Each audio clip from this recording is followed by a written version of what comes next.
सरकारी अनुदानाची कधी भीक न मागता प्रत्यक्षामध्ये शेतकऱ्यांना खुल्या बाजारामध्ये जो काही भाव मिळेल तो आम्हाला मान्य होईल, कारण खुल्या बाजारामध्ये सिद्धांताप्रमाणे ॲव्हरेज कॉस्ट हे त्याच्यामध्ये भरून निघते. Average cost is equal to average revenue हे लक्षात घेतलं तर जर का सरकारी हस्तक्षेप नसेल तर त्या बाजारपेठेमध्ये शेतकऱ्यांना उत्पादन खर्च भरून निघण्याची किंमत मिळते. या सिद्धांताच्या आधाराने आम्ही शेतकऱ्यांना खुल्या बाजारातली किंमत मिळावी, त्याच्यात हस्तक्षेप नसावा असं म्हटलं. आज प्रत्यक्षामध्ये कर्जमाफी झाली नाही, ती झाली ती पुरी झाली नाही. एवढंच नव्हे तर आजही कापसाच्या निर्यातीवर बंदी, कांद्याच्या निर्यातीवर बंदी हे जे चालू आहे ते पाहताय. ह्याला सरकारी हस्तक्षेप असं म्हटलं आहे. आणि ज्या बाजारपेठेमध्ये सरकारी हस्तक्षेप आहे त्या बाजारपेठेमध्ये योग्य ती किंमत ठरणं अशक्य, हे मुळामध्ये आमची अडचण.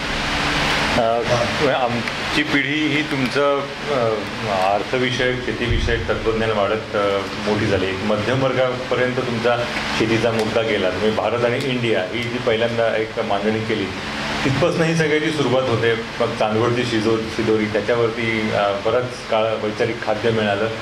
या पार्श्वभूमीवरती 91 साली अर्थकारणाच्या उदारीकरणाला सुरुवात झाली. त्याला आता 21 वर्ष पूर्ण होत आहेत.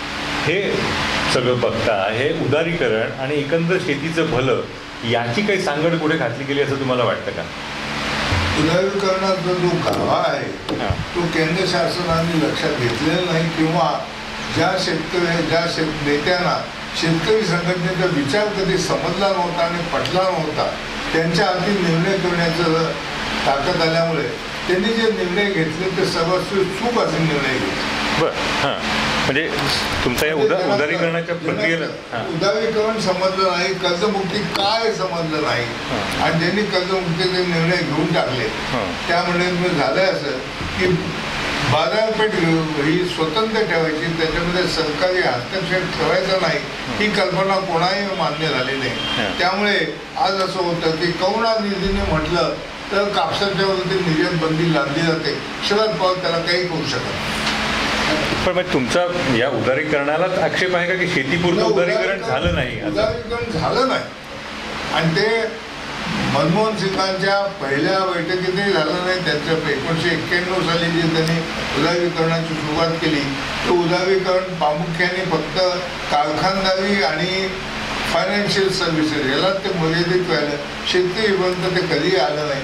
इथल्या हॉटेल पॉईंटमध्ये आम्ही एकदा सेमिनार बोलवला होता, त्याला डॉक्टर मनमोहन सिंग आले होते आणि त्यावेळी त्यांनी सर्वांसमोर कबूल केलं की आमचं इकॉनॉमिक रिफॉर्म्स हे शेतीपर्यंत आले नाही.